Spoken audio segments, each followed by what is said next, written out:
Afternoon, Sol. How's it going? Just sending in my 232 poster for you, Assessment 1. It's Liam Collins here. I'm up at Thursday Island at the moment, a little bit sick, so apologies for the basicness of this.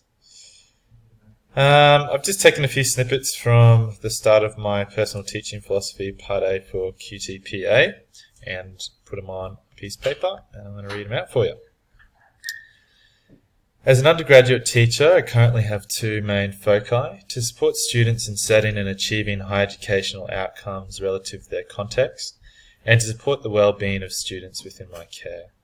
In all activities that I engage in professionally, whether it be directly with students, colleagues, or external professionals, I need to be considering what the learning outcomes are and how to promote safe and inclusive learning space for students. To understand how to positively influence students, it's imperative to have a thorough understanding of, or engagement in, students' backgrounds, individually and culturally, the curriculum and pedagogies, planning, assessment and feedback, professional learning and community engagement. To be successful in these categories, I believe I need to be constantly learning with a growth mindset, practicing what I'm learning and reflecting on how to improve practice. I also think it's important to be specific and structured with an approach to building these knowledges and skills using reflective frameworks and goal-setting frameworks with appropriately spaced reviews, and additions should be done to ensure the progression towards personal and organisational goals. External accountability on these items is also something that I know personally encourages me to fulfil goals, so setting expectations with students, colleagues, and admin would also be beneficial. I also acknowledge that while it is fundamental to have a personal teaching philosophy and the desire to have uniqueness that accommodates the students that I'll have, there's also a broader institutional requirement from Education of Queensland that demands certain procedures and policy documents be conformed to. I am to uphold the department's values and procedures with integrity. Teaching and learning should constantly be linked to reality. For students to attain deep learning in maths and science, concepts need to be transferred to students through constructivist approaches that engage with real-world content. Learning should also be as fun and engaging as it can be for students. There's no reason to resort to chalk and talk methods that do not actively engage learners. In the classroom, the philosophies and views about teaching might be enacted in many different ways. In professional practice, I endeavour to remain curious about the students that I teach and to be considerate of how to best cater for their needs.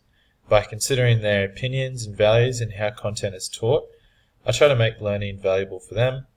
I acknowledge that students have varying learning preferences and that good teachers differentiate to make curriculum accessible to each student. I try to make an effort to know students' learning styles. This can be done through questionnaires and surveys. Student engagement is often higher when they are learning in a way that suits them.